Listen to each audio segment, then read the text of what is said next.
Hello, hello, hello. So I'm waiting for Facebook to come online, but it doesn't appear to be coming online. Here we go. Okay. So this site is called Take What Rings True. And the whole idea of Take What Rings True is that you listen to what I say and then discard anything that doesn't make sense to you. If it's not your truth, let it go. So, today I want to talk about poor me syndrome. My name is Teresa Micheletti, and I learned these ideas or came upon these ideas mostly in trance classes with Sylvia Brown was a psychic. She would go sit on the other side. Her spirit guide, one of them, would come in, either Francine or Rahim, and talk to us about life, talk to us about the other side, talk to us about what was going to happen in the future. So, one thing they talked about was poor me syndrome. I know we've all had at least one poor me story. At least one. I've had many. And I know a lot of my friends have had many. So, um, a sidelight, if you don't believe in God, because I'm going to refer to God today, you may consider a higher source, you may consider creator, the universe. So just replace the word with whatever makes sense to you. So I talked about spirit guides. Okay, so Francine and Rahim would come in, and one time, more than one time, they would talk about the poor me syndrome. If you're like me, you can get carried away with the poor me syndrome. In the past, I've had a tendency to keep replaying the things that have gone wrong, replaying the wrongs, replaying things over and over and over again. The times when I was treated badly, the horrible situations in life, I would replay them in my mind over and over and over. And sometimes have a pity party. Life is so unfair. Why does this happen to me? This doesn't make sense. Why is this happening to me? And on it went. So, poor me. You tend to feel isolated. No one supports you. No one loves you, no matter what you do. So that's the poor me story. I'm sure you all have one. So let me tell you about a poor me story. I was teaching elementary school and I wanted to get a raise. And in those times, you had to get permission to take a class. So I filled out the form, I turned it in. And if they don't say, no, you can't take that class, then you go ahead and take the class. So I took this class. It was a week-long class. It was expensive. And then 2 weeks later, I get a letter from the assistant superintendent who's supposed to approve or disapprove, written written instead of typed. Typewriter didn't, I mean, his secretary didn't type it. And it was on an envelope that had been reused, like whited out with whiteout. And I never saved that envelope. I should have, because it would have the date on it and didn't do it. Anyway, um, he sent a note saying that permission was denied to take the class. So I appealed. And I appealed and I appealed. For 3 years or more, I appealed that class because it was a valuable class. It helped me in what I was teaching, etc. Well, it ended up that number one, I was the grievance chair for my union. So anytime the assistant superintendent broke the contract, I would go in and say, hey, this is the section of the contract that you're supposed to follow, and you're not following it. So I think it was a vindictive thing for him not to allow me to take that class. It ended up being an item on the school board agenda where lots of people who'd taken that class came to the board meeting asking for it to be approved and not denied. Well, there's a memorial clause in the contract that prohibits people from taking the class that I took. At one point on that day where all these people came, he held up my documents that showed that it should be approved, didn't give them to me, he held them up saying that this should not be approved because of blah, blah, blah. Of course, I couldn't take my documents and say, look here, look here, look here, because he had them. Because I'd given them to the superintendent and said, this should be approved, and why? I also wrote a letter to every single board member and said, this is unfair, it should be followed, blah, blah, blah. Anyway, come to find out, he went to dinner at a friend's house who happened to be my college roommate, and he didn't know that. And he was complaining about me because every time he saw me come into his office, he'd get a stomach ache. Well, follow the contract. So I remember one time I went to the gym. We went to the same gym. I drive up in the parking lot, and he's coming from the other side of the parking lot. He sees me. He turns around, gets in his car, and drives off. So I was making him feel ill. However, he was keeping me from getting my raise. I figure I must have lost at least $10,000, maybe more, because when you teach elementary school at a public school in California, you don't get raises unless you take more classes to improve your teaching ability or knowledge, etc. So anyway, later, when I looked at my folder of employee folder, which you can get permission to look at, has to be on a table so the secretaries could see you're not adding, subtracting, crossing stuff out. Anyway, I looked at it, and there was a note from the superintendent saying, give this person the credit for the class. And that was before the board meeting that we'd had. And something about, she shouldn't have to appeal 3 times, blah, blah, blah. Anyway, they wouldn't give me partial credit or any credit. So that always plays in my mind. Not now, but it used to play in my mind. It's like, this is unfair. I lost all this money. Why is he doing this? So years with no raise. And the thing that always gets me is it's illogical. It doesn't make sense. It's not fair. Those are the ones that I usually key in on. It's either illogical, unfair, it doesn't make sense. In this case, it was all of them. So when we do poor me, we focus on the negative and the past.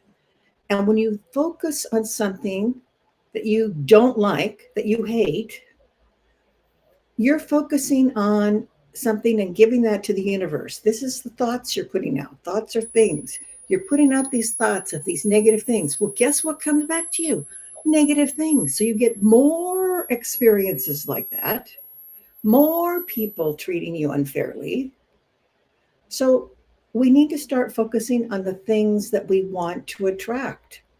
There's a famous saying, I forget what it is, what you put out, you get back, but it's more eloquent than I just said. Anyway, the universe brings you what's unfair. If that's what you're focusing on, that's what you get back. The more you focus on what's unfair, what's illogical, people taking advantage of you, people betraying you, people hurting you, that's what you get back. So you need to focus on what you want. You don't want to be in the poor me syndrome. You feel abandoned, you feel alone, you feel like you're being punished. Stop. The poor me thoughts will loop and loop and loop. I've told you about Rahim before. He suggested 2 things. He suggested thinking of it as an audio playing, and you eject it. Like, here's the CD player, you eject that thought. Or you're wearing an elastic band or an elastic, it could be a rubber band or an elastic bracelet, and you snap it. Like, no, not my truth. Stop those thoughts. Or just tap your wrist or tap your forehead and think, eject that audio. Stop those thoughts. Because you don't want to bring the yucky stuff back to you. You don't want more yucky stuff, more rude people, more hurtful people, more betrayal people. Don't bring those to you. Live in the present. Reflect on the past and then let it go. Of course, if there's a crime or someone's being threatened, take care of it. But if it's not, if it's just a loop, replaying, don't allow that to keep going. Examine it. What emotions do you have about it? Examine those emotions and then let it go. We're not changing the past by remembering it over and over and over again. And those people who wronged you, that past situation, that's not going to change. That happened. It's not going to change. So thinking about it over and over again doesn't change it. So stop the loop. Give it to God to forgive them. I remember I was doing some work with an angel channel, and angels were telling me that the reason that this guy was doing this is because I came down to earth with the karma of feeling unworthy. So that was one person who reflected feeling unworthy to me. And the more I concentrated on that feeling of being unjustly treated, blah, blah, blah, then I get another experience like that. I get another experience like that till I figure out, let it go. And I am worthy. And the way he treated me is not appropriate. And the things that he was doing were not appropriate. So decide, what is the lesson I'm supposed to learn from this? And then let it go so it doesn't keep coming back to you. What do you want in your life? That's what you should be programming for. What do you want in your life? You want people to treat you wonderfully. You want to feel appreciated. You want to feel valued. You want to feel worthwhile. Write those down or think through those. I like to write it down so I remember. And also, when I write it down, it makes me think through the whole thought of exactly what I want, not just a fleeting thing here and a fleeting thing there. So I suggest you write it down. Even petition to God for what you want. Remember, we came to earth to overcome adversity, to face it and overcome it. So if we're replaying it, we're not like looking at it and deciding, I don't want that anymore. We decide how to react to experiences. So now when someone treats me like that, it's like, well, too bad for you. I'm a worthwhile person. If you don't like me, fine, go somewhere else. I don't need you in my stack of friends. Go away. So, and I don't even say that to them. It's just like, fine, whatever, go. Um, you know, we're so good at replaying the negative and not concentrating on the positive. But that's part of living on this earth, because there's negativity on the earth and it travels faster than the positive. So when you start looping, when you start remembering those who wronged you or the yucky things that happened to you, your vibration drops. And then it's harder even for angels and spirit guides to help you because your vibration's so low. So they have more trouble getting to you and giving you infusion, giving you the thoughts that this is not right, this is not true, let it go. You can't hear those as well. You can't get that information as easily because your vibration is dropped. If you're in the poor loop now, my friend Sylvia would say, give yourself time, maybe an hour or two. Fully get into, immerse yourself in poor me pity party. Just get into it, all in, go all in, and tell yourself all the ways it's unfair, how awful it is, how you feel, how unjust it is. Why did they betray you? They are just a horrible person, whatever it is. That situation is awful. I don't want it to happen again. Why does it always happen to me? Well, obviously, because you're concentrating on. Okay, give yourself 1 or 2 hours and then take a breath. Let it go and move into the present. Move on with your life. If you keep going to the past and replaying the past, nothing changes because you're replaying the past. It's not going anywhere. You're not going to get better by replaying the past.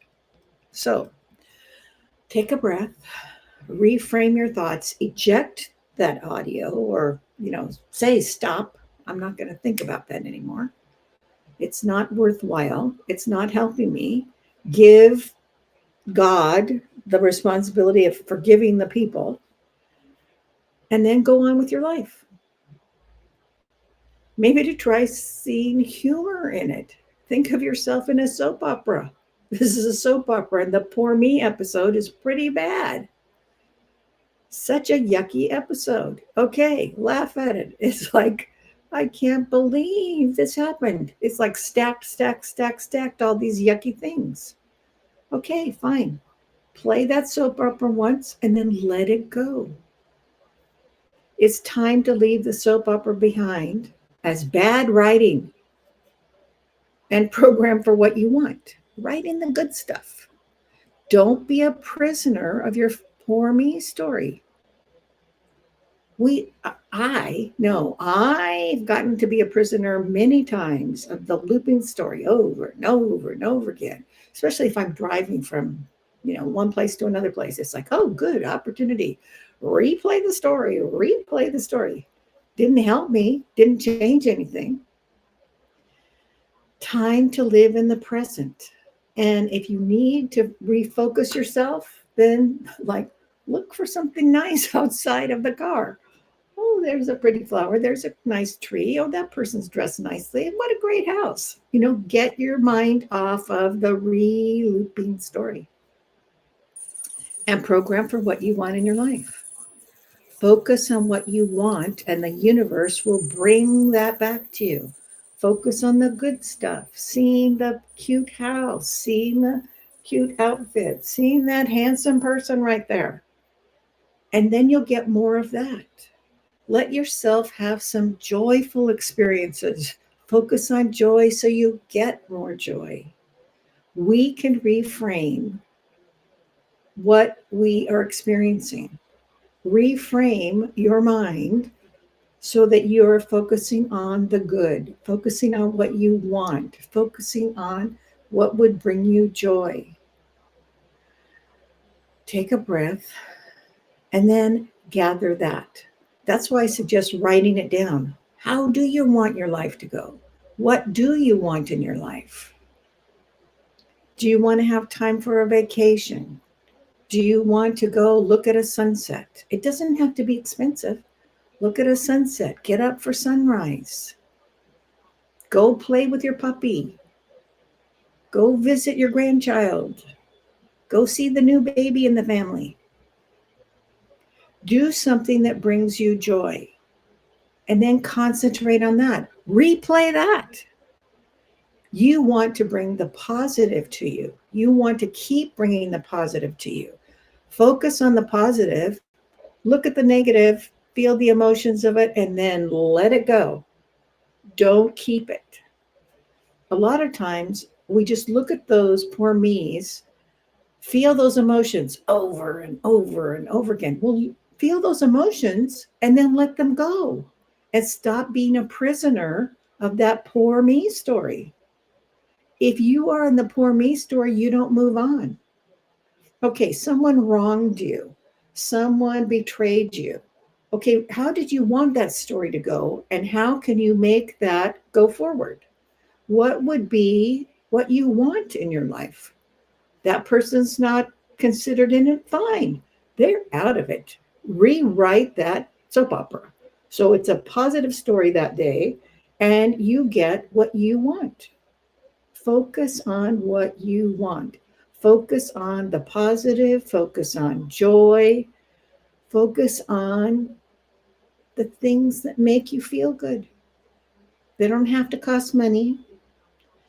If you need help letting it go, contact me, and I would be glad to help you. So there's a place on YouTube at the top of the page. It shows how to connect with me, how to make an appointment.